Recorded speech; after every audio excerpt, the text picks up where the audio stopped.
some of you will continue with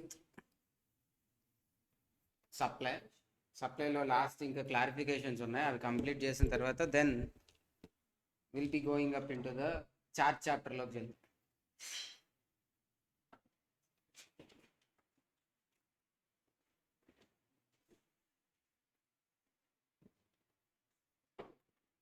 sir ఒకసారి మీరు చూస్తే లాస్ట్ క్లాస్లో we discuss like around 10 to 15 clarifications వరకు డిస్కస్ చేసాం. సో స్టార్టింగ్ విత్ క్లారిఫికేషన్స్ ఒకసారి ఫాస్ట్గా రీకాల్ చేసుకుంటూ వెళ్తే, the first clarification we discuss is about printing contracts అండి. సో ప్రింటింగ్ కాంట్రాక్ట్ని సప్లై ఆఫ్ గుడ్గా ట్రీట్ చేయాలా, సప్లై ఆఫ్ సర్వీస్గా ట్రీట్ చేయాలా అనేది ఒక క్లారిఫికేషన్. నేచర్ ఆఫ్ ప్రింటింగ్ని బట్టి మారిపోతుంది. For example books, pamphlets, brochures ఇలాంటి వాటిల్లో అయితే ప్రింటింగ్ ఎసెన్షియల్ అవుతుంది కాబట్టి it is treated as supply of service. Printing essential, I mean printing is the principal supply. Whereas card boxes along with printing, paper and napkins along with printing, okay, envelope covers along with pre-printed, అంటే from address అనేది ప్రీప్రింట్ అయి వచ్చేస్తాయి. వాటిలో good main అవుతుంది కాబట్టి principal supply good, it is treated as supply of good. Next clarification అండి, we discuss about fringe benefits. So fringe benefits అంటే those are nothing but called perquisites, the additional benefits given by employer to employee. So first thing we need to check here is whether they are covered under the contract of employment or not. అవి contract of ఎంప్లాయ్మెంట్లో cover అయినాయా లేదా check చేస్తాం. Contract of ఎంప్లాయ్మెంట్లోనే ఉంటే, అంటే మన salary compensation మాట్లాడుతున్నప్పుడు those are also included. That is part of salary covered under negative list, not a supply. If they are given additionally over and above the employment contract అయితే then అప్పుడు అవి gift లాగా అవుతాయి. Gifts వచ్చినప్పుడు ఏంటి, మళ్ళీ proviso check చేయాలి. Proviso ఏం చెప్తుందండి, up to 50,000 in aggregate in a financial year per employee అయితే ఎక్సెప్షన్స్ టు ద షెడ్యూల్ 1లో ఉంది కాబట్టి ప్రొవిజో వచ్చి నాట్ ఏ సప్లై. సో 50,000 దాటితే అవి సప్లై అవుతాయి and they should be given in non monetary form. Monetary ఫామ్లో ఇస్తే again money form, not a supply. Next అండి, interstate movement of various modes of conveyance. ఇక్కడ ఏం జరుగుతుందండి, a conveyance is moving from one branch to another branch. I mean one distinct person to another distinct person.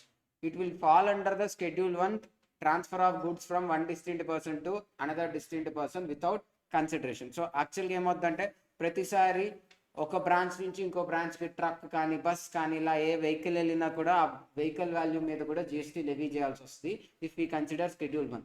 అందుకని clarification change చేస్తున్నారు, clarity provide చేస్తున్నారు. So their intention is not to cover this kind of conveyances. So what they said, conveyances కనుక ఒక distinct person నుంచి ఇంకో distinct పర్సన్కి move అవుతున్నా, if they are carrying goods and passengers, that is not a supply. Sir నేను చూడండి, goods transportation supply కాదనట్ల, passenger transportation supply కాదనట్ల, దే ఆర్ సప్లైస్. ఎందుకంటే ప్యాసింజర్ బస్ ఎక్కుతున్నాడు, కన్సిడరేషన్ ఇస్తున్నాడు, it is supply. Okay, and even goods transport చేయడానికి goods are loaded into a truck, he is paying consideration, all those are supplies. మన perspective ఇది ఇంటర్నల్గా జరుగుతున్న దానికోసమే, within our self to provide that such transportation contract. A vehicle is moving from one of my branch to another branch. Such movement, whether it amounts to supply or not, not a supply. However, it is sent for repairs and coming back after repairs, then levy GST are treated as supply only to the extent of repairs. If it is sent for further sale, we sent it to the other branch office which is in Bangalore only for further supplying there to sell it in Bangalore itself, then treat it as supply. Next, clarification on grant of alcoholic liquor for sale of alcoholic liquor. Okay, so this license is not supply. Okay, this is something like which is covered under schedule 3 negative list laga, whereas the other licenses, leases, rights granted by state governments are supply only. Only liquor license alone is not a supply. Next, clarification on placing a name plate or photo of a donor. So a donor gave some donation to a temple or charitable organization, so to express their gratitude and to give public recognition to the act of that philanthropic act, the receiving institution kept a name plate of such donor. This does not amount to supply because it is not aimed at giving publicity to either the donor or to his business. And the second object and the second point to be considered is, even the donor has no quid pro quo, the donor has nothing in consideration, That means there is no obligation on recipient institution to do something to the donor. వాళ్ళేదో వాళ్ళ నచ్చి పెట్టుకున్నారు తప్ప నిజంగా పెట్టాలని recipient మీద ఏ obligation లేదు. Next clarification of servicing of cars. So when we give our car or bikes for servicing, in the bill there will be goods as well as services. Since they are supplied together, do we need to treat it as composite supply? If we treat it as composite supply, which would be taken as principal supply? Such question will arise. So what they are saying means, no, don't bundle all of them. Asal bundle lagane vaatani chododdu. If they are billed separately, I mean దేనికి ఎంత అని separate prices చూస్తూ ఉంటే, treat them as individual supplies only, levy GST also as per that individual rates only. Next, clarification on sales promotion schemes, such as like distributing free samples or buy one get one offer. So when it is given as buy one get one offer, it's not like one good is for full price and the other good is for without consideration.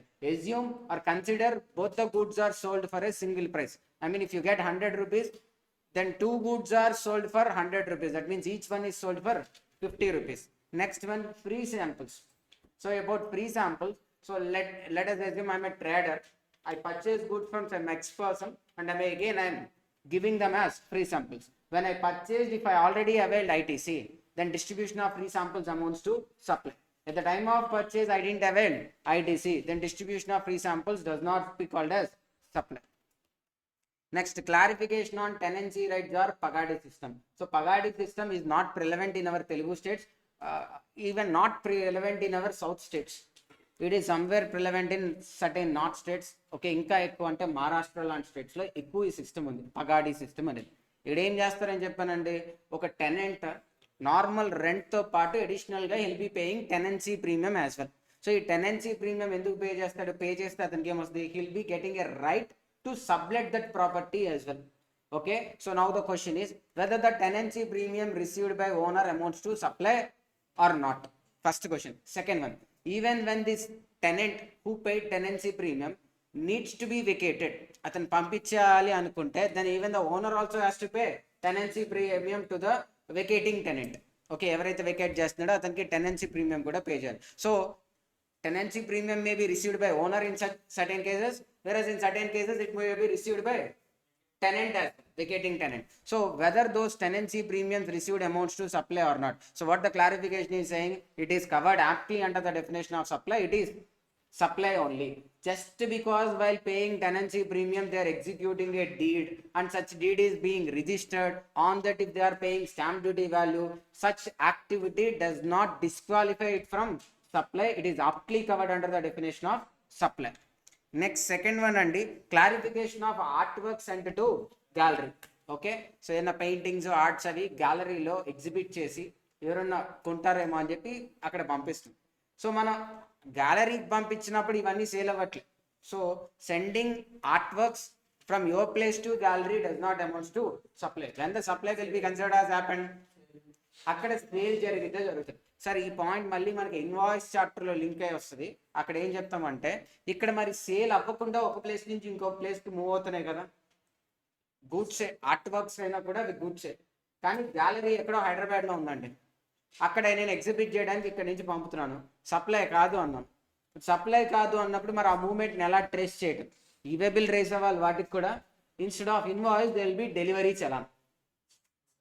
Instead of invoice will be raising delivery challan. So అంటే ఒక గూడ్ ఒక place నుంచి ఇంకో ప్లేస్కి move అవుతున్నప్పుడు దానికి ఒక supporting documents రావాలి. ఈవే బిల్ అనేది మూవ్మెంట్ ట్రాక్ చేయడానికి ఈవే బిల్ ఖచ్చితంగా రైస్ చేయాలి. ఈవే బిల్ రైస్ చేయాలంటే దానికి ఇన్వాయిస్ ఆర్ డెలివరీ చలాన్ ఉండాలి. ఇక్కడ ఇది సప్లై కాదు కాబట్టి what they have to raise first, delivery challan. Then based on delivery challan they will be raising e-way bill also. Next, clarification on GST on petroleum gases retained by the manufacturer of petroleum products. So let's say I'm a manufacturer. నేను manufacturer అంటే petrochemical products manufacture చేస్తాను. You all are refineries, you are sending me that crude gas, petroleum gases నాకు dedicated pipe lines చేస్తే ఆ pipe lines నుంచి డైరెక్ట్గా నా ఫ్యాక్టరీకి, ఐ మీన్ నా యూనిట్ దగ్గరికి వస్తాయి. సో వాటిని నేనేం చేస్తాను, ప్రాసెస్ చేసి వాటితో పెట్రోకెమికల్ ప్రొడక్ట్స్ చేస్తూ ఉంటాను. మేబీ అది పెట్రోల్ అవ్వచ్చు, గ్యాసెస్, ఐ మీన్ డీజిల్, ఇలా డిఫరెంట్గా నేను మ్యానుఫ్యాక్చర్ చేస్తాను. సో మీ రా మెటీరియల్ ఇస్తే నేను దాన్ని ఫీస్డ్ గుడ్గా మారుస్తున్నాను. For this process you need to pay me some consideration. But consideration ఇక్కడ ఎలా అంటే, you are not paying me anything in money form. whatever you send me as raw material, out of that I'll retain some 10%, 15%. As per our agreements, I'll retain certain amount of raw material. So here my consideration is in the form of non-monetary, and such non-monetary is a petroleum product. So question ఎక్కడ arise అయిందంటే petroleum product supply కాదు కదా, మరి consideration ఇక్కడ petrol form లో వస్తుంది కాబట్టి ఇది సప్లై అవుతుందా లేదా? Okay, it is a supply. ఇక్కడ పెట్రోల్ సెల్లింగ్ జరగట్లేదు. What happening is like I'm providing you a service of conversion of a product in one form to another. For that service, in whatever the way I took consideration, it amounts to supply. Next one, and we discussed about joint ventures. So joint ventures lo cheppan. So there are like, let's say there are 4 members in a joint venture. Out of them, whoever is taking the lead, whoever is taking the control of all the operations is called as operating member. Okay, whereas the other 3 remains as just joint ventures. One of them will be acting as an operating member. I mean, he'll be taking the lead. So అంటే ఇప్పుడు TDP, Janasena, BJP alliance కలిపి ఒక joint venture అయితే దీంట్లో lead తీసుకుందెవరు?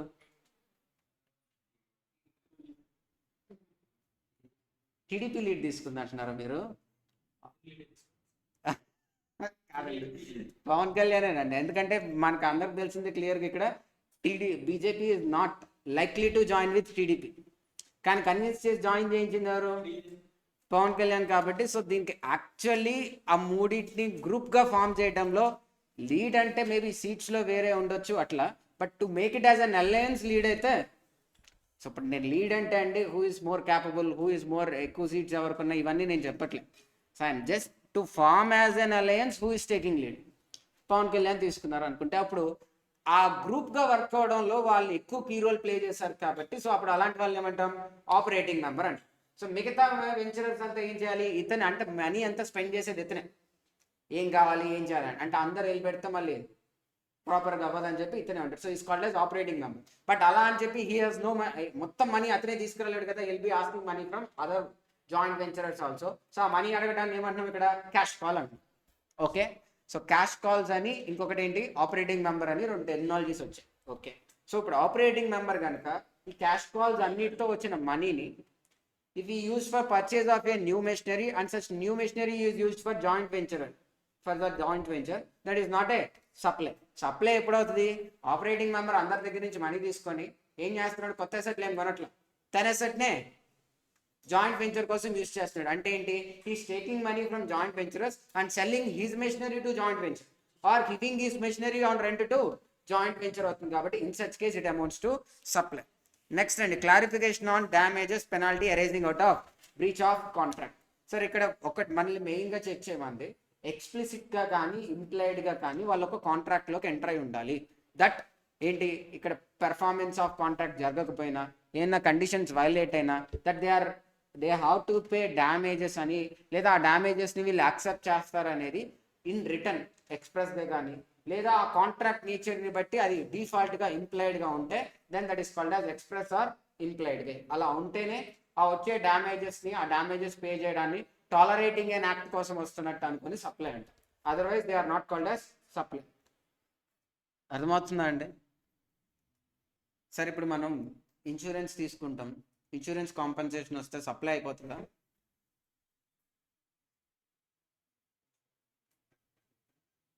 లేదా ఒక person ఏదో accident జరిగితే మీకు కాంపెన్సేషన్ పే చేశారండి, సప్లై అవుతుందా? రోడ్ మీద వెళ్తా ఉంటే ఒక యాక్సిడెంట్ జరిగింది, అటుపక్క నుంచి వచ్చి ఎవరైతే యాక్సిడెంట్ చేశారో వాళ్ళు 2 lakh rupees కాంపెన్సేషన్ పే చేశారు. Does it amounts to supply? ఎందుకని? Are you ready to take damages and again ఈసారి లారీ రమ్మని ఎక్కువ పే చేస్తారంటారా? కార్ గుద్దితే 2 lakhs వచ్చే, లారీ గుద్దితే 20 lakhs అడగొచ్చు అని చెప్పి you are ready to accept that? లేదు కదా, మనం టాలరేట్ చేద్దాం అనుకోవట్లేదు, కానీ ఆల్రెడీ డ్యామేజెస్ జరిగింది కాబట్టి దాన్ని ఏదో ఒకటి ఆల్రెడీ మనకి ఎఫెక్ట్ అయింది కాబట్టి ఆ డ్యామేజెస్ కోసం తీసుకుంటున్నాం అంతే. వీఆర్ ఇక్కడ ఇంప్లైడ్గా కానీ ఎక్స్ప్రెస్గా కానీ మనం ఎక్కడా చెప్పట్లేదు వీఆర్ రెడీ, ఈవెన్ నువ్వు కావాలంటే ఈసారి 20 lakhs పే చేస్తానంటే రా అని చెప్పి. Okay, so that point has to be check. So cheque dishonour అయింది, మీరు చెక్ ఇచ్చారు నాకు, ఆ చెక్ ఏమో బ్యాలెన్స్ లేదని చెప్పి డిజానర్ అయింది. సో నాకేం కోపం వస్తుంది, ఇప్పుడు చెక్ ఇవ్వకుండా ఉన్నా బాగుండేది, నువ్వు డిజానర్ అయ్యే చెక్ ఇచ్చావని చెప్పి. సో ఏం చేసావు? పెనాల్టీ వేసావు. సో ఈ పెనాల్టీ వేయడం అనేది టాలరేటింగ్ యువర్ నెగ్లిజెన్సా? కాదు. ఎందుకని మరి ఎందుకు వేస్తున్నారు? ఇంకన్నా మారు, ఇప్పటి నుంచి అయినా నెక్స్ట్ సారి చేయొద్దు అని చెప్పి, అంతే తప్ప they are not ready to tolerate it. Penalty impose for violation of laws. Okay, Dharmateja ఒకరోజు బాగా కూల్ చిల్డ్ వాటర్ తాగేసాడు నైట్, సమ్మర్ కదా, చిల్డ్ వాటర్ తాగేసాడు గ్లాస్ బాటిల్లో,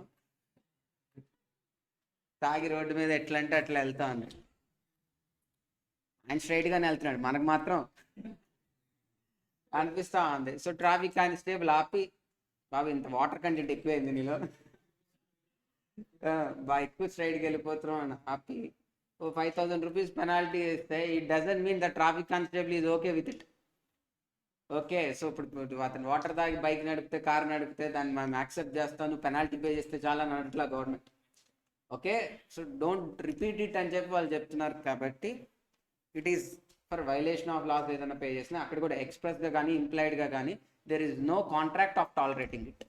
next, forfeiture of salary or asking him to pay the bond amount when is leaving an organization. Employee organization వదిలేకపోతా అంటే రావాల్సిన సాలరీని ఫోర్ఫీట్ చేయడం కానీ లేదా బాండ్ లాంటివి ఏమైనా ఎగ్జిక్యూట్ చేస్తే they are asking him to pay bond amount and he paid.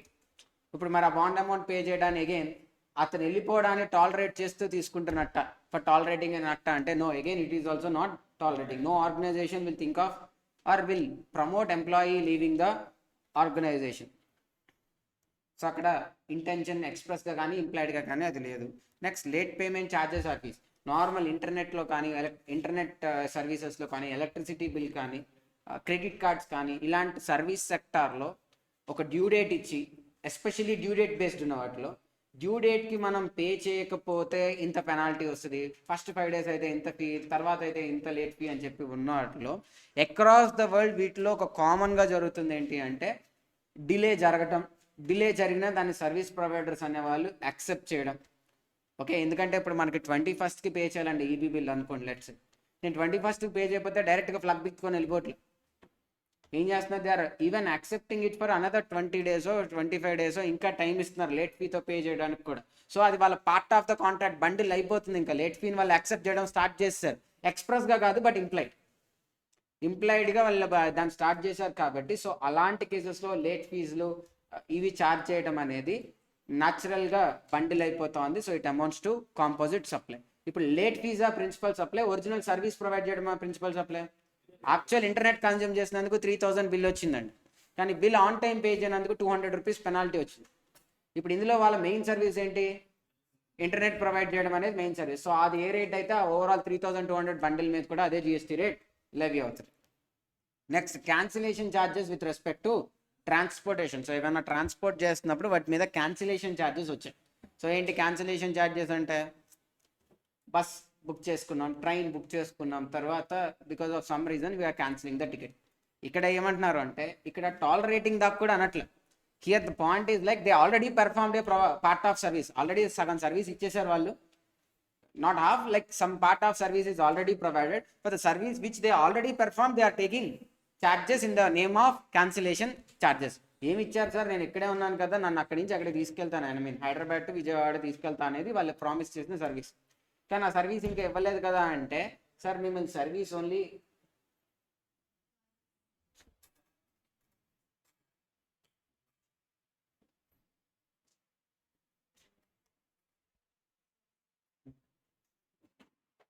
So అక్కడ చూడండి, సో హైదరాబాద్ నుంచి విజయవాడ లేదా విజయవాడ నుంచి హైదరాబాద్ తీసుకురావడానికి ట్రాన్స్పోర్టేషన్ సర్వీస్ ఇవ్వడమే అయితే, సో అక్కడ పాయింట్ ఏంటి, it's not just transporting from one place to another place, transporting us or taking us in a comfortable manner. కాబట్టి మనకి సీట్ కూడా రిజర్వ్ చేస్తారు.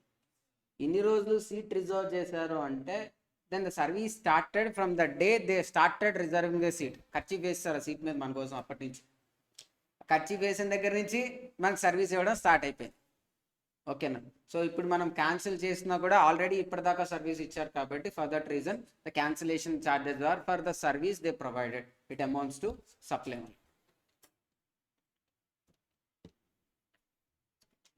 ఇప్పుడు కొత్తగా డిస్కస్ చేద్దాం.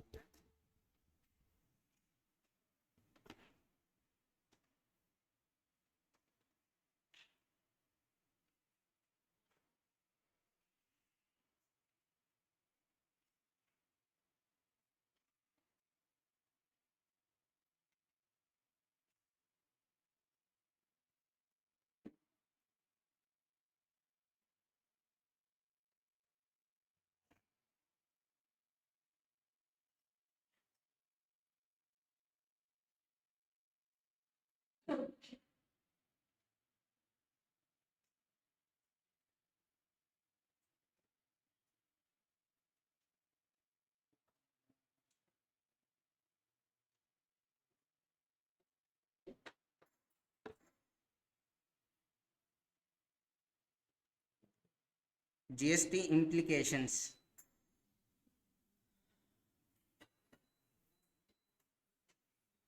On extending loans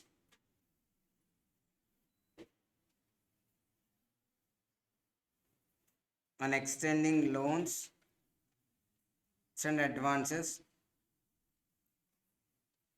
or accepting deposits.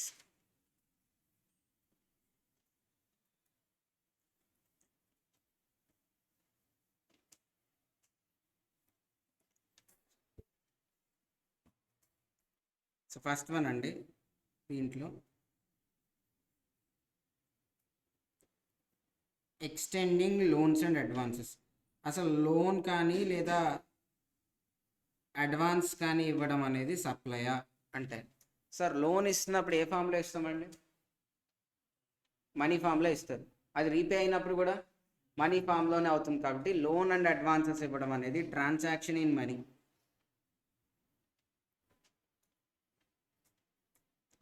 So ఇప్పుడు ఇది సప్లయా, not a supply? Not a supply. Loan offer చేయడం అనేది transaction in money, hence it is not a supply. Second one అండి,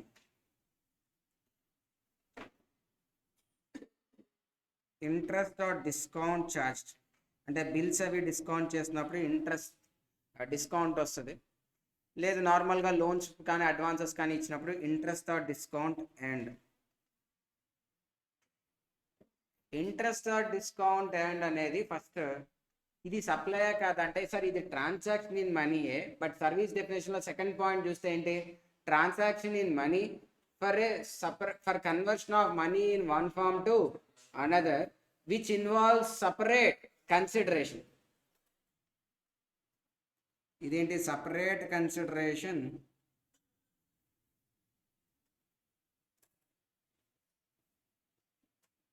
for conversion of money.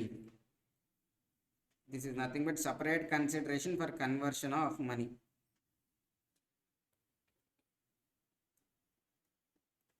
Separate consideration for conversion of money. Interest or discount is nothing but separate consideration for conversion of money. So ఇప్పుడు ఇది supply కదా? Yes supply. So supply అయితే supply of good, supply of service అండి? Supply of service.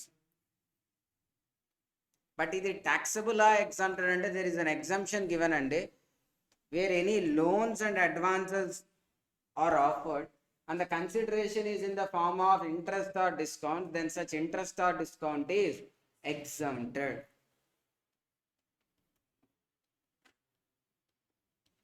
But this is exempt. ఇది supply of సర్వీసే కానీ ఏంటంటే exempt అయింది. సో ఇప్పుడు జనరల్గా లోన్స్ అండ్ అడ్వాన్సెస్ ఎక్కువ ఇచ్చేది ఎవరండి? ఓకే, మనం కూడా లోన్స్ అండ్ అడ్వాన్సెస్ ఇవ్వచ్చు. We also might be carrying such kind of business. But మేజర్గా బిజినెస్లో ఉండేది అయితే banks, financial institutions, NBFCs. So ఇప్పుడు వాళ్ళకి వచ్చే main income interest and discount, అది ఎగ్జామ్టెడ్ అని. ఇవి కాకుండా వాళ్ళకి ఇంకే ఇన్కమ్స్ వస్తాయి, ఛార్జెస్ పేరుతో వస్తాయి. ఓకే, సర్వీస్ ఛార్జెస్ అని, డాక్యుమెంటేషన్ ఛార్జెస్ అని చెప్పి, ప్రాసెసింగ్ ఛార్జెస్ అని చెప్పి, ఓకే ఈ డీడీ ఛార్జెస్ అని, కరెన్సీ కన్వర్షన్ ఛార్జెస్ అని, బ్యాంక్ లాకర్ ప్రొవైడ్ చేస్తే లాకర్ ఛార్జెస్ అని, మనకి ఇంకా మినిమం బ్యాలెన్స్ లేకపోతే ఛార్జెస్, ఏటీఎం కార్డ్ ఇష్యూ చేయడానికి ఛార్జెస్, ఇలాంటి డిఫరెంట్ ఛార్జెస్ ఏవైతే ఉన్నాయో ఇంట్రెస్ట్ అండ్ డిస్కౌంట్ కాకుండా all those are taxable. The exemption is only available to interest or discount. Sir, interest even includes here penal interest. Interest pay చేయనందుకు మళ్ళీ దాని మీద penal interest వేస్తే such interest is also exempt. ఓకేనా? So interest అనే ఫామ్తో వచ్చేవి ఏవైనా కూడా ఎగ్జామ్టెడ్, ఇంట్రెస్ట్ అండ్ డిస్కౌంట్. అది కాకుండా వేరే ఏదన్నా ఛార్జెస్ వస్తా ఉంటే those alone are taxable.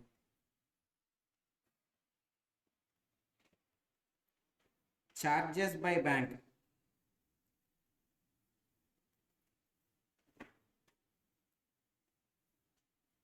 DD charges, locker charges, DD locker processing,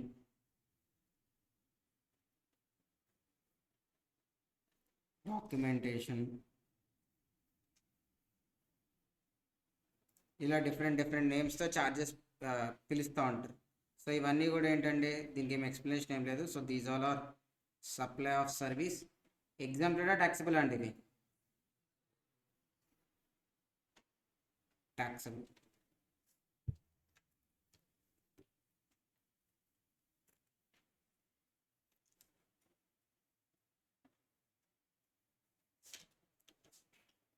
so ఇక్కడ ఇంట్రెస్ట్ దగ్గర రాస్తున్నాను, ఇంక్లూడింగ్ పీనల్ ఇంట్రెస్ట్.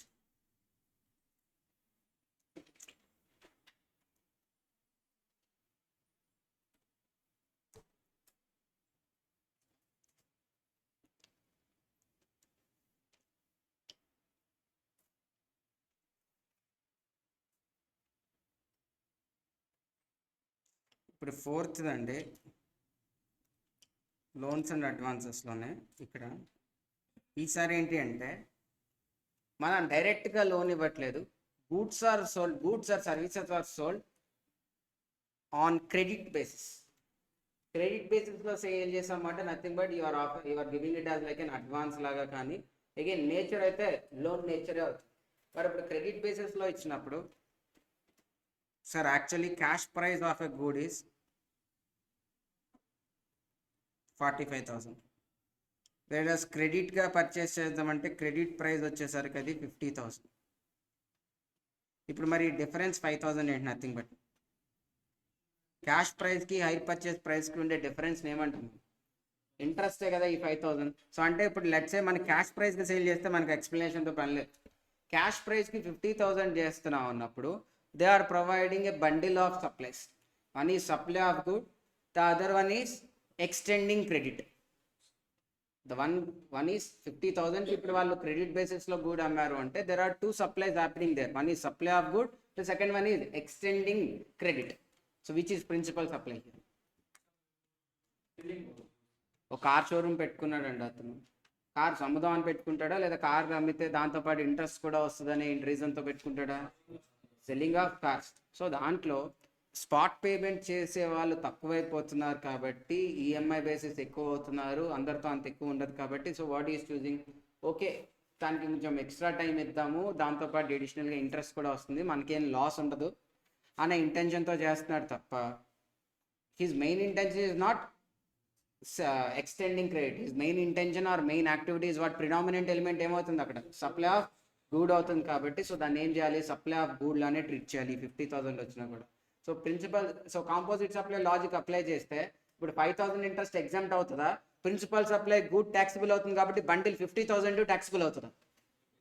కాంపోజిట్ సప్లైలో మనం ఏం రాస్తాం? Principal supply, composite supply will be treated as supply of principal supply. అంటే ఈ 50,000లో 45,000 గూడ్, 5,000 ఇంట్రెస్ట్ అయితే ప్రిన్సిపల్ సప్లై ఏమవుతుంది? 45,000. సో 45,000కి ఎంత ట్యాక్స్ రేట్ అప్లికబుల్ అయితే ఆ ట్యాక్స్ రేట్ మొత్తం 50,000 మీద లెవీ చేయాలి కాబట్టి ఈ కేసెస్లో అయితే అది ఇంట్రెస్ట్ కూడా taxable అవుతుంది. సో ఇంట్రెస్ట్ ఎగ్జామ్షన్ రావాలి అంటే it should be an stand alone or individual loan transaction అయి ఉండాలి.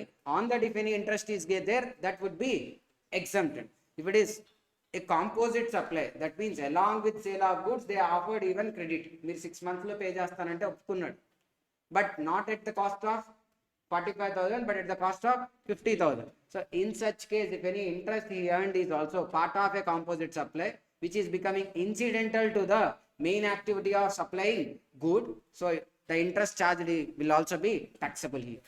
Clear? అర్థమవుతుందా అండి అందరికి? మా లాస్ట్ మీ పేరేంటండి? పావని. అర్థమవుతుందండి?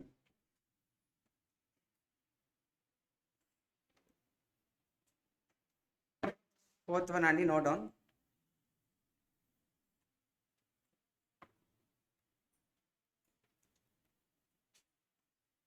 Goods services supplied on credit basis.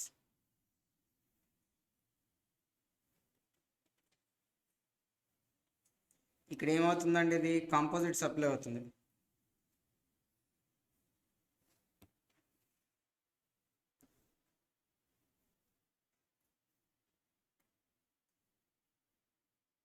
Good and service plus extending credit. ఇప్పుడు ఇది ఎగ్జామ్టెడా ట్యాక్సిబులా? Taxable supply.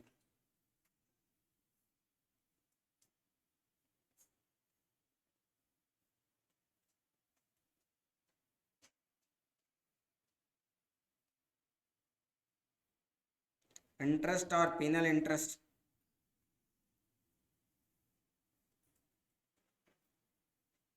charged on supply of goods, services, or both on periodic payment అంటే ఈఎంఐ బేసిస్లో. ఏమవుతుందండి ఇక్కడ కూడా కాంపోజిట్ సప్లై అవుతుంది. Taxable exempted? ఎగ్జామ్టెడ్. ఎందుకంటే ఇంట్రెస్ట్ అయినా కూడా ఇక్కడ ఇంట్రెస్ట్ ఒకటే రావట్లేదు, గూడ్ అమ్ముతున్నారు దానితో పాటు ఇంట్రెస్ట్ వస్తూ ఉంది, మెయిన్ గూడ్ అయిపోతుంది కాబట్టి composite supply it is a taxable supply.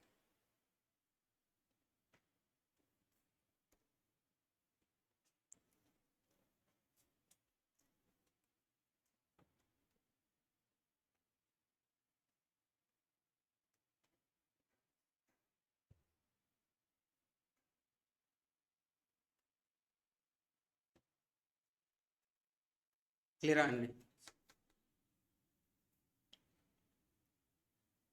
So next one అండి, taxability of transactions in securities.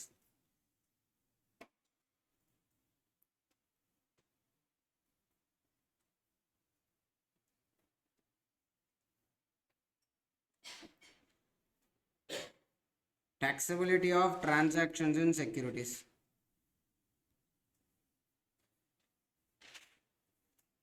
Taxability of transactions in securities. First one అండి, ఫార్వర్డ్ కాంట్రాక్ట్. ఆల్రెడీ ఎస్ఎఫ్ఎం విన్న వాళ్ళకైతే క్లియర్గా అర్థమవుతుంది, బట్ వినకపోతే forward contract means, so forward contract అనేది contract entered now again a settlement or delivery on a future date. నాకు ఎందుకు sir, నేను ఒక పొటాటో చిప్స్ మ్యానుఫ్యాక్చరింగ్ కంపెనీ పెట్టాను, ఓకే, బింగోకి ఆపోజిట్గా ఏదో పెట్టాను, ఓకే. సో బింగో లేస్ ఇలాంటిది ఒకటి స్టార్ట్ చేసి, ఇప్పుడు నా మెయిన్ రా మెటీరియల్ ఏంటి? పొటాటోస్. నేను ఆల్రెడీ ఫిక్స్ అయిపోయాను, like my certain amount of gram quantity fix అయిపోయాను, దాని ప్రైస్ ఫిక్స్ అయిపోయాను. 8 రూపీస్కి నేను ప్యాకెట్ ఇస్తాను, మిగతా వాళ్ళంతా 10 రూపీస్కి అమ్ముతా అంటే I sell it for only 8 rupees to enter in to market. ఇప్పుడు మరి నా భయం అంతా ఏంటి అంటే పొటాటోస్ ప్రైస్ పెరిగిపోతే ఏం చేయాలి? సడన్గా ఇప్పుడు నేను potato price okay KG 25 rupees అనుకుని ఈ ప్రైస్ ఫిక్స్ చేసుకున్నా, ప్యాకెట్ 8 రూపీస్కి అమ్ముతాను. బట్ అది షుడ్ అప్ అయి పొటాటోస్ కేజీ 100 అయితే I cannot increase it from 8 to 12 rupees, okay. ఇంకా ఇది 8తోనే ఫిక్స్ అయి ఉండాలి, అలా అని లాస్ నేను బేర్ చేయలేను. సో అందుకని నా భయం పొటాటోస్ ప్రైస్ పెరిగిపోద్దాము. సో పొటాటో ఫార్మర్ దగ్గరికి వెళ్ళిపోయి, ఓకే, నెక్స్ట్ 1 year పొటాటోస్ నాకే అమ్మాలి, I will pay you only 25 rupees. ఇప్పుడు 15 రూపీస్ అయినా కూడా నేను ఎంత పే చేయాలి? 25 రూపీస్ పే చేయాలి. సో ఫార్వర్డ్ కాంట్రాక్ట్ అనే దాంట్లో ముందు ప్రైస్ ఫిక్స్ అవుతాం, త్రూ అవుట్ మనం పెట్టుకునే టర్మ్స్ బట్టి వాళ్ళు పొటాటోస్ సప్లై చేస్తాం. ఇది ఫార్వర్డ్ కాంట్రాక్ట్లో, ఇది ఒక ఆప్షన్. సెకండ్ ఆప్షన్ ఏంటి అంటే, నాకు నిజంగా పొటాటోస్ దక్కర్లేదు, ఐఎమ్ ఏ స్పెక్యులేటర్. నేను ఏం చేస్తాను అంటే పొటాటోస్ ప్రైస్ పెరుగుతాయేమో అని స్పెక్యులేషన్లో ఉన్నాను నేను, అంతే. ఆ పొటాటో ప్రైసెస్ ఫ్యూచర్లో 50కి వెళ్తాయని నేను అనుకుంటున్నాను. కానీ యాజ్ అ పొటాటో ఫార్మర్, లేదా మీరు ఇంకో స్పెక్యులేటర్, మీరు లేదు 15 రూపీస్కే పడిపోద్దని మీరు అనుకుంటున్నారు. Currently the market price is 25. I'm expecting it will go to 50. You are expecting it will come down to 15. So అందుకని మన ఇద్దరం ఏంటి, throughout the year 25K contract enter అవుతుంది. ఇప్పుడు అది కనుక రేపు 40 రూపీస్కి వస్తే నేను గెయిన్ అయినట్టు, because you agree to sell it for only 25, but it came to 40. So కాబట్టి మీరు ఆ అడిషనల్ 15 రూపీస్ నాకు ఇస్తారు. ఒకవేళ అది కనుక 10 రూపీస్కి పడిపోతే నేను 25 కొంటానని నేను అగ్రీ అయ్యా, కానీ యాక్చువల్ రేట్ ఎంతకు వచ్చేసింది? అది 10 దాన్ని 25 కొంటున్నాను అంటే 15 రూపీస్ నాకు లాస్ అవుతుంది, అది అతనికి నేను పే చేస్తాను. So the differential amount settlement అంటే నిజంగా పొటాటోస్ ఇవ్వక్కర్లేదు, ఆ ప్రైస్ డిఫరెన్సెస్ పే చేసుకుంటూ కాంట్రాక్ట్ని సెటిల్ చేసుకోవచ్చు.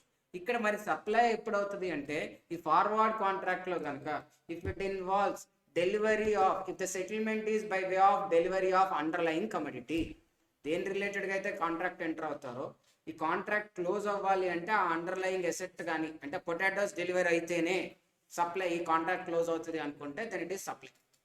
లేదు పొటాటోస్ పంపించక్కర్లే, వాళ్ళు జస్ట్ ఆ డిఫరెన్స్ అమౌంట్స్ పే చేసుకుంటారు, కాంట్రాక్ట్ క్లోజ్ అయిపోతుంది, then it is not a supply. అర్థమవుతుందా అంటే, forward contract settlement takes place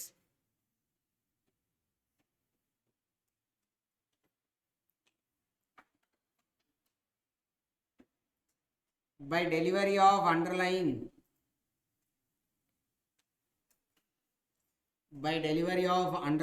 commodity, sorry, by delivery దగ్గర అండి యాక్చువల్ అని కూడా రాయండి, by actual delivery of underlying commodity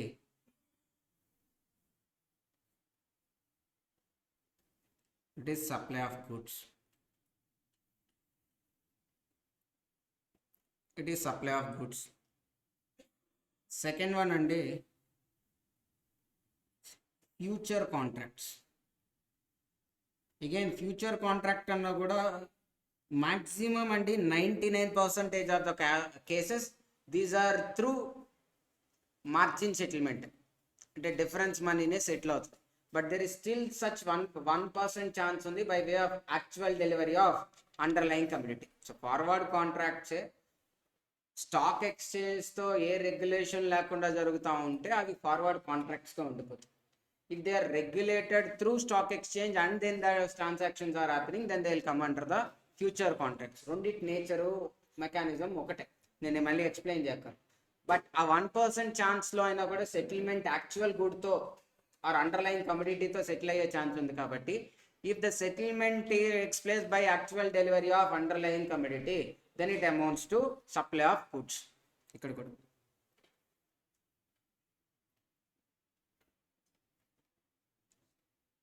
settlement takes place by delivery of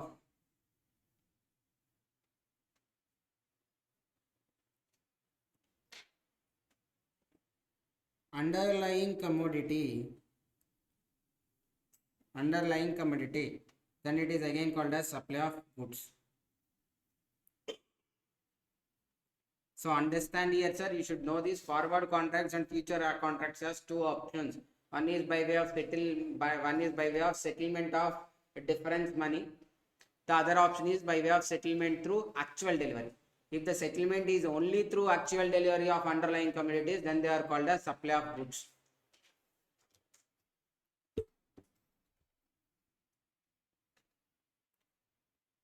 Next, sale of secured debt.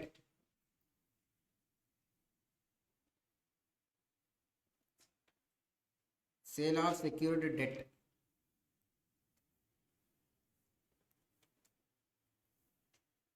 Secured debt. So debt sale అంటే ఏంటంటే debentures issue చేయడం, లేదా ఒక బ్యాంక్కి they offered too many loans, liquidity లేదు ఇప్పుడు వాళ్ళకి. బ్యాంక్ బిజినెస్ ఏం చేస్తారంటే మన దగ్గర మనీ తీసుకొని ఇంకో ఎవరికో లోన్స్ ఇస్తూ ఉంటారు. అలా లోన్స్ ఇచ్చేసి ఉంది అని సెక్యూర్డ్, మంచి వాళ్ళే లోన్ రీపే చేస్తారు. కానీ ప్రాబ్లం ఎక్కడ వచ్చిందంటే the one who deposited money with the bank are asking for repayments. Deposits withdraw చేస్తూ ఉంది కానీ ఆ లోన్స్ ఏమో అప్పుడే రావట్లేదు. ఇప్పుడు లిక్విడిటీ క్వశ్చన్ అయింది కాబట్టి బ్యాంక్ ఏం చేస్తుంది, కొంచెం వర్కింగ్ క్యాపిటల్ ఫ్లెక్సిబిలిటీ కావడం కోసం ఒక లోన్ని ఇంకో bank అమ్మేస్తుంది.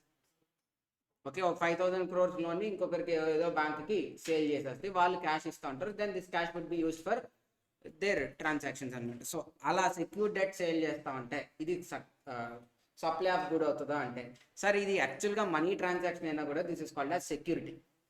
This is a security. So security కాబట్టి సప్లై ఆఫ్ గుడ్ కాదు, సప్లై ఆఫ్ సర్వీస్ కాదు. సో రైట్ డౌన్ అండి, it is not a transaction, it is not a transaction in money, it is not a transaction in money, it is the nature of derivative, it is the nature of derivative,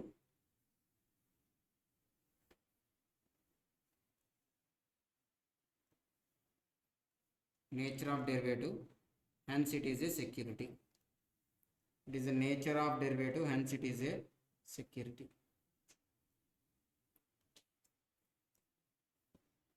It is in the nature of derivative.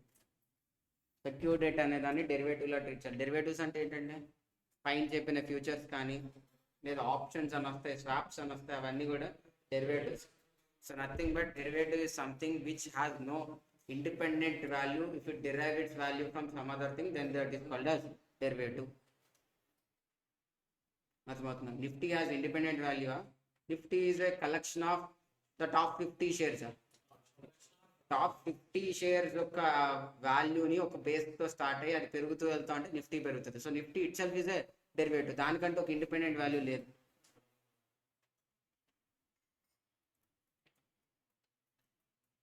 Next fourth one అండి, interest rate swaps.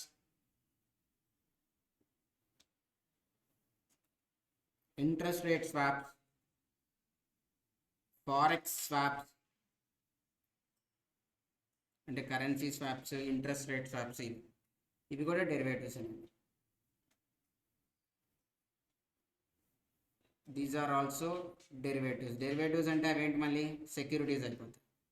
Security అయిపోతే food and service డెఫినేషన్లో fit అవుతుంది కాబట్టి it is not a supply.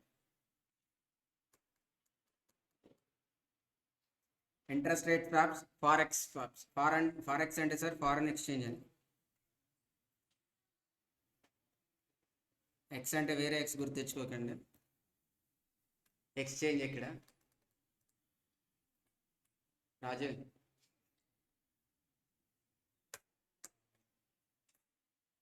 ఎవరు లేరా? X లేరా? ఎవరికి breakup చెప్ప అన్ని సైమల్టేనియస్గా.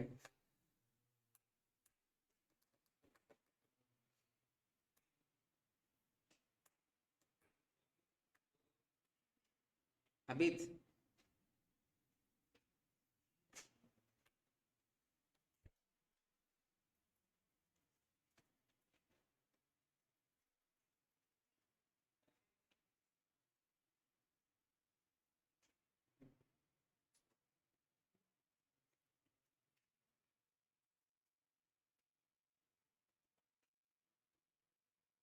సో నెక్స్ట్ అండి క్లారిఫికేషన్. ఇది ఇప్పుడు చెప్పినవి కూడా క్లారిఫికేషన్స్ త్రూ చెప్తూ వచ్చినవి అవన్నీ కూడా. So next clarification is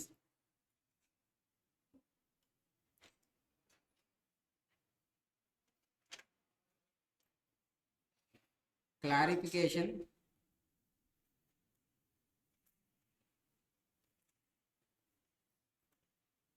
scope of principal and agent relationship. Principal and agent మధ్య ట్రాన్సాక్షన్ ఏమన్నా అండి మనం సప్లై అన్నాం. So scope of principal and agent relationship in the context of del credere agent. In the context of del credere agent. In the context of del credere agent. So మీకు agent definition చెప్పినప్పుడు చెప్పా,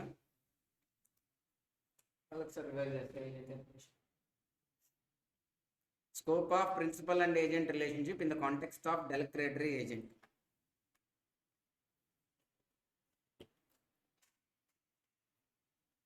So agent definition and agent includes broker, auctioneer, delegated agent, commission agent, mercantile agent.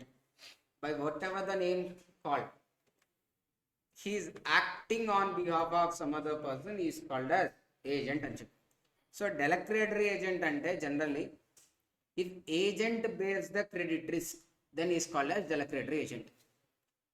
Principal behalf the agent supply చేస్తాడు, కానీ అది కనుక credit transaction అయ్యి ఆ credit ట్రాన్సాక్షన్లో ఉండే ఆ క్రెడిట్ రిస్క్ అంటే customer not paying the amount, defaulting the payment, ఆ క్రెడిట్ రిస్క్ని ఎవరు బేర్ చేస్తారు? ఏజెంట్ కనుక బేర్ చేస్తూ ఉంటే then is called as del credere agent. Okay, so will write down అండి హియర్ ప్రిన్సిపల్. ఇక్కడ ప్రిన్సిపల్ ఉన్నాడు, ఇక్కడ డిసిఏ ఉన్నాడు. డిసిఏ అంటే జనరల్లీ డెలెక్రేటరీ ఏజెంట్ అని ఎప్పుడు అంటామండి? ఇఫ్ ఈ బేర్స్ ద క్రెడిట్ రిస్క్.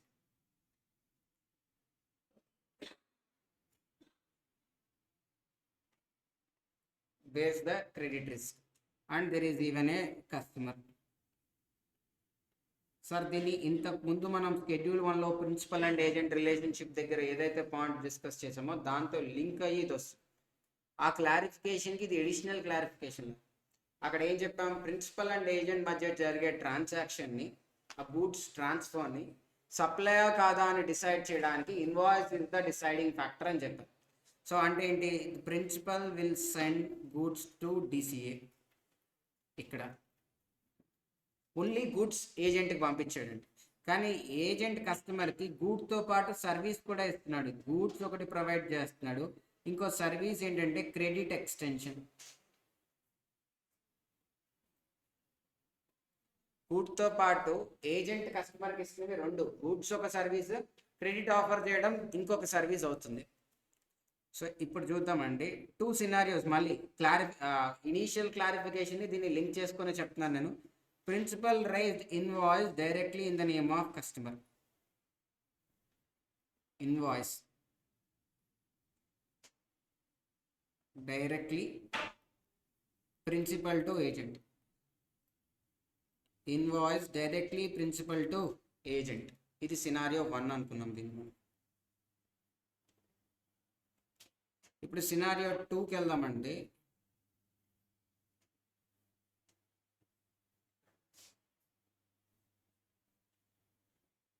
ఇక్కడ ఏం జరుగుతుందంటే invoice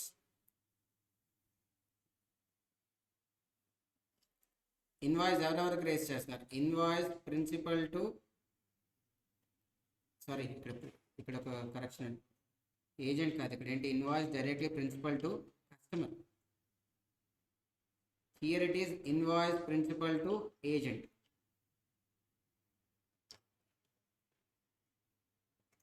Agent, here also invoice agent to customer. సరే, ఇది ఆల్రెడీ మనం రాసుకున్నదాన్ని ఓకే నార్మల్ ఏజెంటే అనుకుంటే, సిచ్యువేషన్ 1 అయితే in between principal and customer only there is supply. Principal and in between principal and agent there is nothing.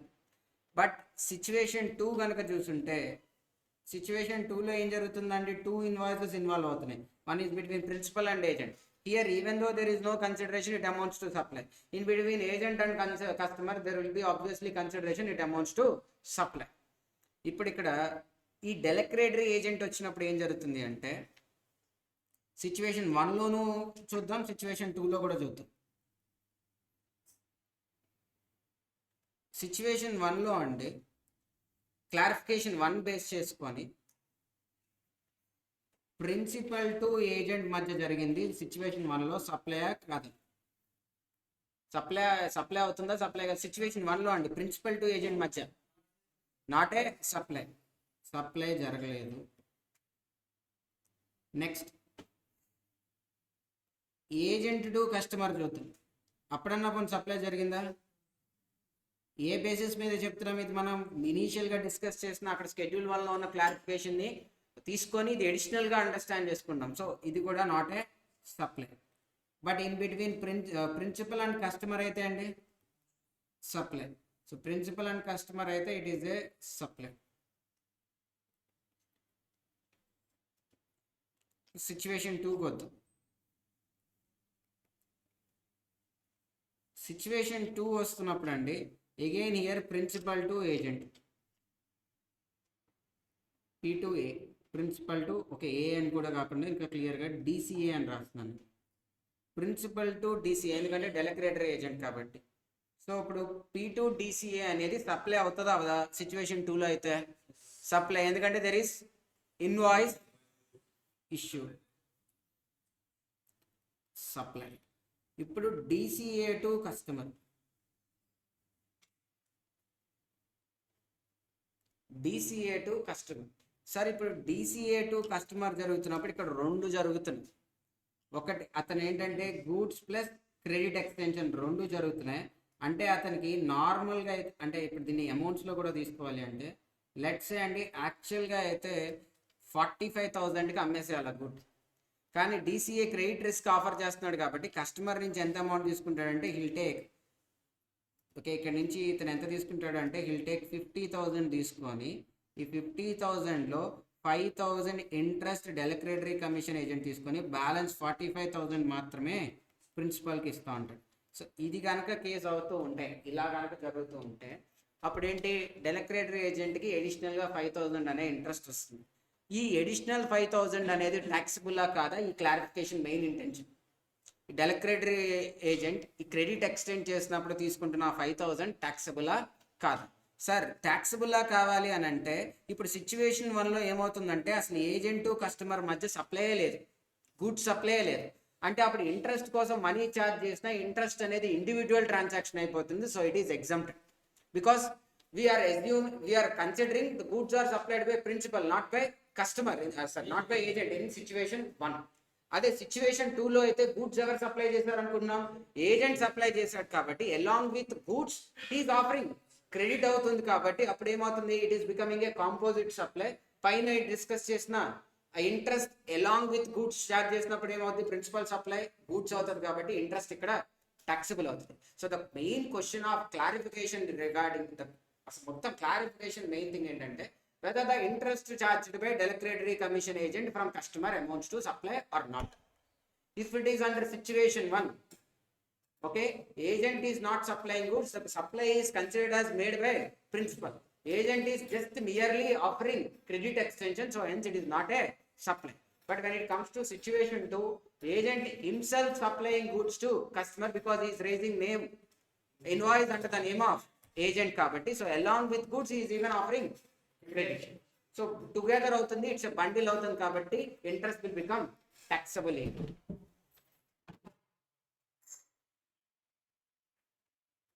DCA to customer అండి, supply.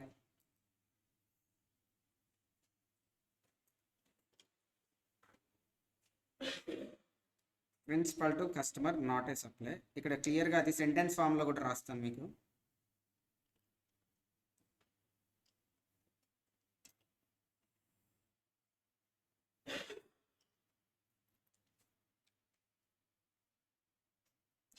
Interest charged by DCA from customer for offering credit. Interest charged by DCA from customer for offering credit. Two situations తీసుకుందాం. Situation 1, situation 2. Situation 1లో ఏంటండి,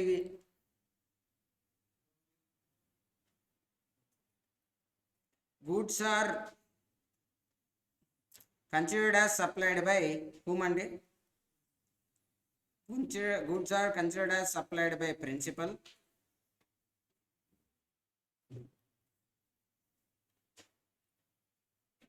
DCA only offered credit extension,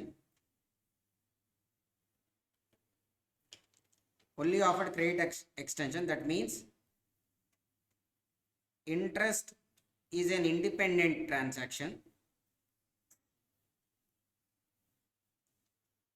Interest and is an independent transaction, exempt. Interest and is an independent transaction, exempt. Situation 1లో goods are considered as supplied by principal. DCA only offered credit extension. That is interest is an independent, that means interest is an independent transaction కాబట్టి ఏంటంటే అది interest అక్కడ exempt అవుతుంది. అదే situation 2లో ఏంటంటే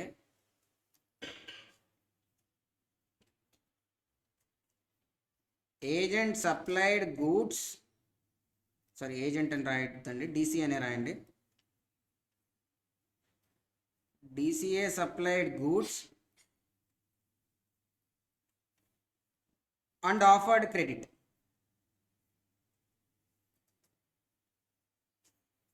It becomes composite supply. Interest taxable కాదండి, composite supply, interest taxable.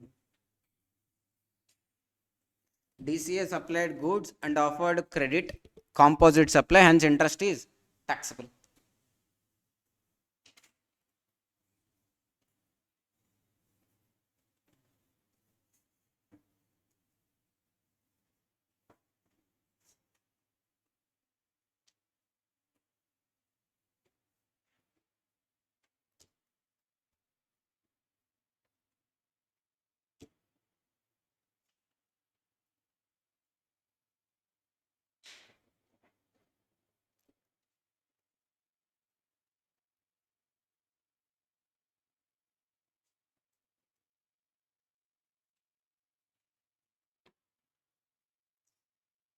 క్లియరా? సార్ ఇది దీని మీద అయితే ఇంకా మనకి సిఎంఏలో క్వశ్చన్ ఇంకా అడగట్లేదు, బట్ సిఏ ఇంటర్లో అయితే ఆల్రెడీ ఈ కాన్సెప్ట్ మీద క్వశ్చన్ అడిగాడు. సో మేబీ మనకి ఛాన్స్ ఉంది తర్వాత అడగటానికి. నెక్స్ట్ అండి, clarification on no claim bonus.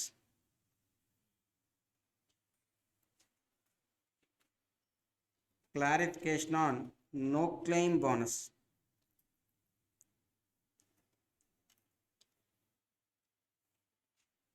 Clarification on no claim bonus.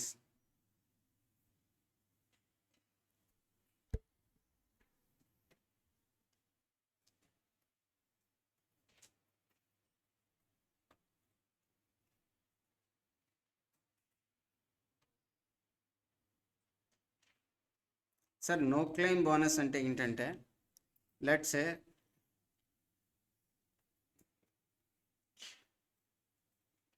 Anil took an insurance and paid insurance premium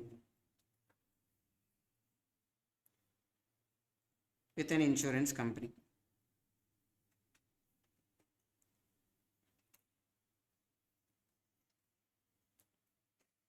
Okay, insurance premium pay చేస్తాను. Let's say the premium per annum is 25,000 per annum he is paying as insurance premium. Assume it is health insurance అనుకుందాం. ఇయర్కి 25,000 pay చేస్తున్నాం.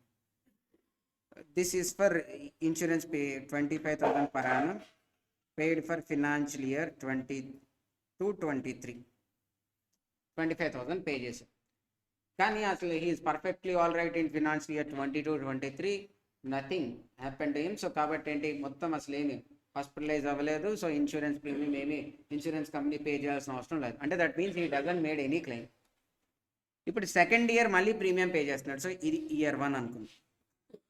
Anil again paying premium in the year 2. Year 2లో insurance premium మళ్ళీ ఎంత pay చేయాలండి, 25,000 pay చేయాలి కదా. Insurance company ఏం చేస్తుందంటే, it is offering no claim bonus. అంటే లాస్ట్ ఇయర్లో మీరు ఏ క్లెయిము చేయలేదు కాబట్టి మీకు ఒక 5,000 బోనస్ లాగా ఇస్తున్నామని చెప్పి they are giving NCB no claim bonus. NCB అని చెప్పి నో క్లెయిమ్ బోనస్ ఒక 5,000 ఇచ్చారు. సో అంటే ఇప్పుడు ఎంత పే చేస్తుందండి, ఇయర్లో 20,000 పే చేస్తే సరిపోతుంది for financial year 23-24. So the question they asked is whether this 5,000, అంటే వాళ్ళు 5,000 ఇక్కడ ఏంటంటే మనకు మైనస్ చేస్తున్నారు. అంటే this 5,000 is nothing but paid by insurance company to Anil. ఇంకొక వేలో అర్థం చేసుకోవాలంటే he actually has to pay every year 25,000 as insurance premium. Since he didn't made any insurance claim in a particular year, insurance company is giving back to him 5,000. So ఇప్పుడు question ఏంటంటే, మనం premium pay చేస్తే అది supply, దాంతో question లేదు. Insurance company promised to provide certain service. For that, we are giving consideration in the form of 25,000. It is a supply. No question about paying insurance premium, whether it is supply or not. The only question here is whether insurance company giving us bonus, whether the bonus given by insurance company as no claim bonus amounts to supply or not. అంటే ఈ 5,000 insurance company నుంచి మనకు రావడం supply కాదు. Supply అవ్వాలి అంటే first అక్కడ ఏదో సర్వీస్ ఏదో జరుగుండాలి కదా. సర్వీస్ ఏంటి అంటే ఫర్ మేకింగ్ నో క్లెయిమ్, మనం ఏ క్లెయిమ్ చేయకపోవడమే సర్వీస్ అంటున్నాడు. అంటే just for refraining to do అని, మనం క్లెయిమ్ చేయకుండా ఉంటున్నాం కాబట్టి refraining to do an act కూడా ఏమని చెప్పామంటే, any amount paid for refraining to do an act is also called as consideration. So you are refraining yourself అని అనుకొని ఆ 5,000 వచ్చిన దాన్ని కన్సిడరేషన్గా ట్రీట్ చేసి 5,000 వరకు సప్లై అవుతుందా, ఇది క్వశ్చన్. సార్ ఇక్కడ ఒకటి అబ్జర్వ్ చేయండి, నిజంగా మనకి హాస్పిటలైజ్ అయ్యే సిచ్యువేషన్ వచ్చినా క్లెయిమ్ చేయట్లేదా, సిచ్యువేషన్ రాలేదు కాబట్టి క్లెయిమ్ చేయట్లేదా. రిఫ్రైన్ ఎప్పుడు అవుతుంది, సిచ్యువేషన్ వచ్చినా కూడా నువ్వు హాస్పిటలైజ్ అయ్యి లేదా ఇన్సూరెన్స్ క్లెయిమ్ పెట్టుకోకపోతే అప్పుడు అది రిఫ్రైనింగ్ అవుతుంది. అసలు సిచ్యువేషన్ అరైజ్ అవ్వనప్పుడు రిఫ్రైన్ ఎలా అవుతుంది. నేను సినిమాల్లో యాక్ట్ చేయను అంటే ఫస్ట్ నాకు హీరో ఛాన్స్ రావాలి. ఛాన్స్ రాకుండా నేను యాక్ట్ చేయను, నాకు యాక్టింగ్ ఇంట్రెస్ట్ లేదంటే ఫస్ట్ నేను ఎవడు పిలిచాడు. Okay, the same year first వాడు హాస్పిటలైజ్ అయ్యే సిచ్యువేషన్ వచ్చినప్పుడు రిఫ్రైన్ అయితే then the amount paid will be considered as refraining from to do an act. ఇక్కడ ఆ సిచ్యువేషనే రైజ్ అవ్వలేదు కాబట్టి దాన్ని అలా ట్రీట్ చేయం. So the no claim bonus paid by company need not to be treated as supply.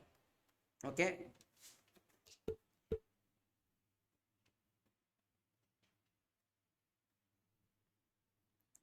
Question issue. No claim bonus paid by insurance company to policy holder. Supply or not. This issue.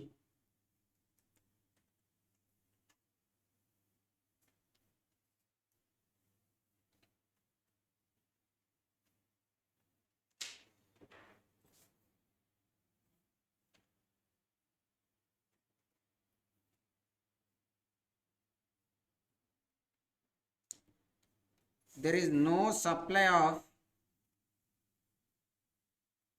no supply from insured. Insured ante evarandi మన example Anil. There is no supply from insured by way of agreeing to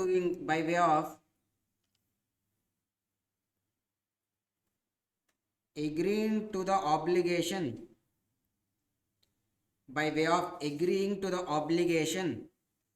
to refrain from the act. By way of agreeing to the obligation to refrain from act. There is no supply from insured by way of agreeing to the obligation to refrain from act. Hence, NCB is not a supply. No claim bonus is not a supply.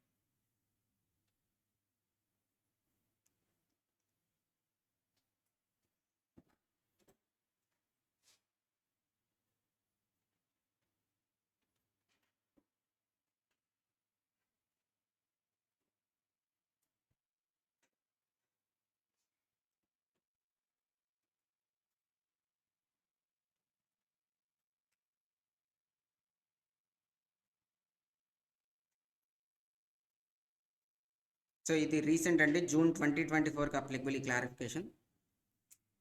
Recent update clarification. Supply of food and beverages.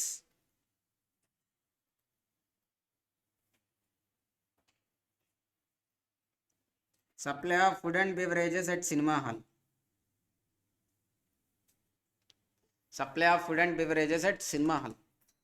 Cinema hall కానీ multiplex దగ్గర కానీ food and beverages supply చేస్తే ఏంటి అంటే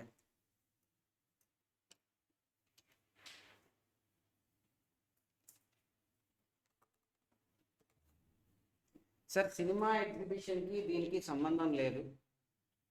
అంటే ఇప్పుడు let's say మనం ఈ మల్టీప్లెక్స్కి వెళ్ళినప్పుడు థియేటర్ పీవీఆర్ అయ్యండి, స్క్రీనింగ్ పీవీఆర్ జరుగుతూ అక్కడ ఫుడ్ కాంప్లెక్సెస్ కానీ అవి టికెట్ ప్రైస్తో సంబంధం లేకుండా వాళ్ళు ఇండిపెండెంట్గా ఆ ఫుడ్ సప్లై జరుగుతూ ఉంటే అప్పుడు అసలు కాంపోజిట్ సప్లై మిక్స్డ్ సప్లై అని ఉండదు. ఫుడ్లానే రెస్టారెంట్ సర్వీస్లానే ట్రీట్ చేస్తాం, అలానే ట్యాక్సిబుల్ అవుతుంది. ఒకవేళ అక్కడ కాంబో ఆఫర్తో పాటు ఉండి అవి ఇండిపెండెంట్గా దొరకవు అనే సిచ్యువేషన్ కనుక క్రియేట్ అయితే, so in a particular show అంటే ఇప్పుడు లెట్స్ ఎలా అంటప్పుడు అంటే ఓ రిలీజ్ అప్పుడు ఫస్ట్ డే రోజు కొన్ని స్క్రీనింగ్స్ ఎట్లా చేస్తారంటే ఎలాంగ్ విత్ కాంబో అయితేనే నీకు టికెట్స్ ఆఫర్ చేస్తారు. సో అప్పుడు ఇండిపెండెంట్గా దొరకవు కాబట్టి ఆ కేసెస్లో దాన్ని కాంపోజిట్ సప్లైగా ట్రీట్ చేయవచ్చు. ప్రిన్సిపల్ సప్లై అంటే ఎగ్జిబిషన్ ఆఫ్ మూవీ. ఓకే, అంతే కదా. అక్కడ ఏదో బర్గర్ దొరుకుతుందానో పిజ్జా దొరుకుతుందానో వెళ్ళి సినిమాకి వెళ్ళాం కదా, అది రిలీజ్ రోజు మళ్ళీ. Okay, we're going for movie along with that they are also provided in principal supply అయితే మాత్రం మూవీ ఎగ్జిబిషనే అవుతుంది. ఓకే, సో రైట్ డౌన్ అండి.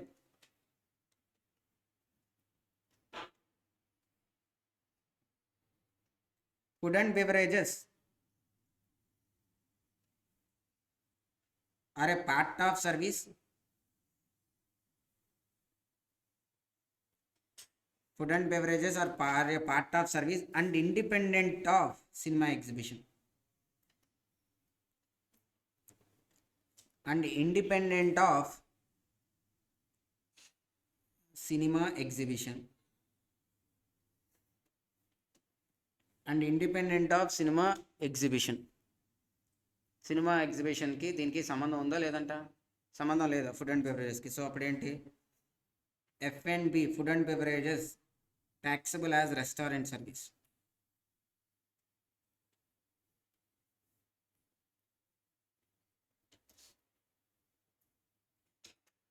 నెక్స్ట్ అలానే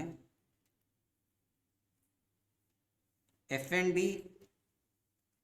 అండ్ సినిమా టికెట్స్ క్లబ్డ్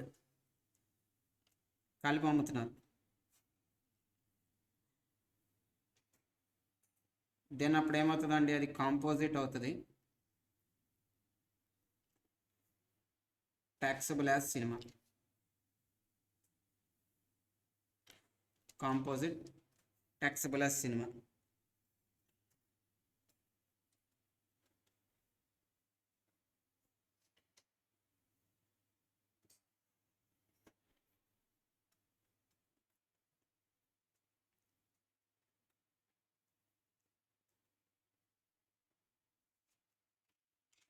సరే, నెక్స్ట్ క్లారిఫికేషన్కి ముందు ఒక 2 టెర్మినాలజీస్ అండి ఇక్కడ. హెచ్ఎస్ఎన్ అంటే తెలుసా? Harmonised system of నామన్క్లేచర్.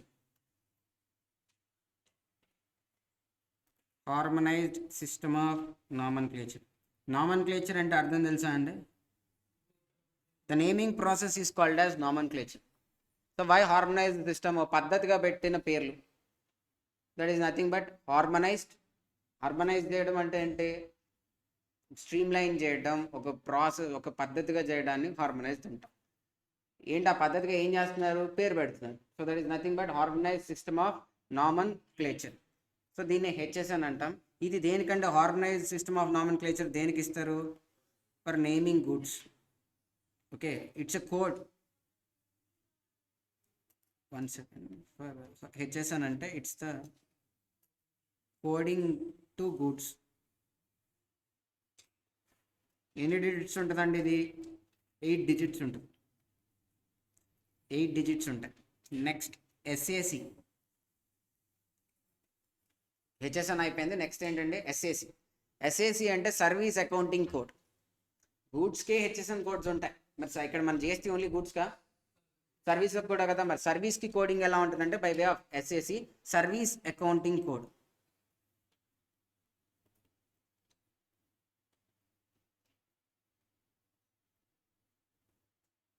ఇది దేనికండి? Coding of service. This is for coding of service. Okay, దీంట్లో 6 డిజిట్సే ఉంటాయి. It has only 6 digits. Coding of service and ఇలా only how many? 6 digits.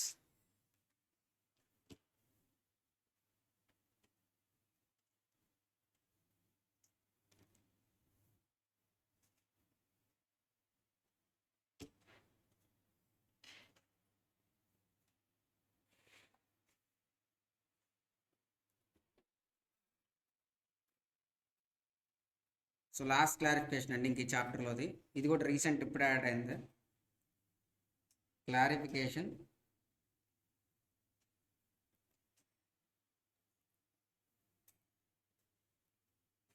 taxability of shares held by a holding company in subsidiary company. Of shares held by a holding company in subsidiary company. Taxability of shares held by a holding company in subsidiary company. In subsidiary company. So HC holding అనుకుందాం, SC subsidiary company అనుకుందాం. So holding company, subsidiary కంపెనీలు ఏముంటాయండి? Shares ఉంటాయి. Holds shares. ఇలా shares hold చేయడం అనేది service కాదు, not a supply కాదు అంటారు. అసలు ఇదేం క్వశ్చన్, ఇదేం clarification, pitch clarification. Shares hold చేస్తే అది సప్లై అని అసలు మేము ఎప్పుడు అన్నాం? మీరు నాట్ ఏ సప్లై అని చెప్పడానికి కదా.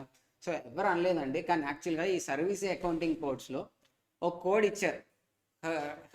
Shares held by A holding company in subsidiary company.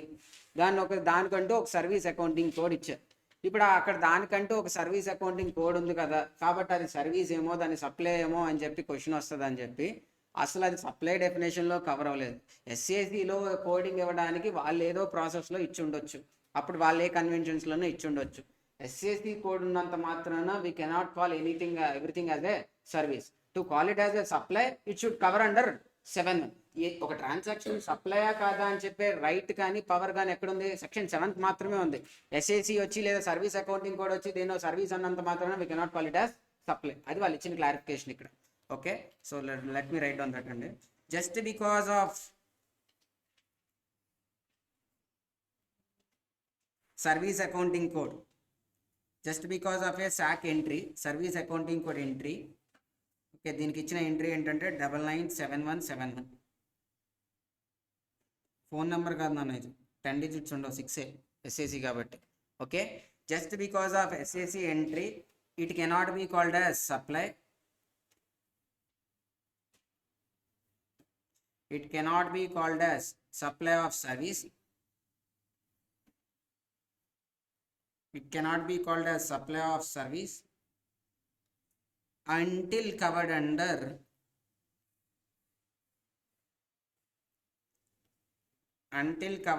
section 7. Until covered under section 7.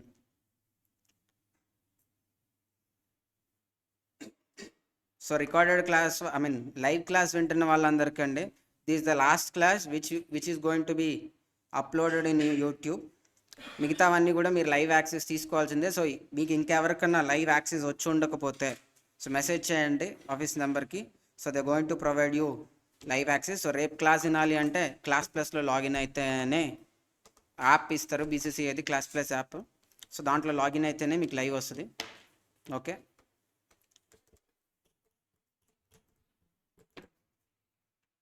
Thank you. సరే అన్న, రికార్డెడ్ క్లాసెస్ వాళ్ళు ఈ వీడియో చూస్తూ ఉన్నా ద సేమ్ లెక్చర్స్ మీకు వస్తాయండి if you are buying recorded classes. ఈ ఫస్ట్ 11 క్లాసెస్ అన్నీ కూడా they will be like demo classes. మళ్ళీ మెసేజ్ చేయొద్దు కింద 12th క్లాస్ ఎప్పుడు అప్లోడ్ చేస్తారు, 13th క్లాస్ ఎప్పుడు అప్లోడ్ చేస్తారని. అవి చెయ్యం ఇంకా.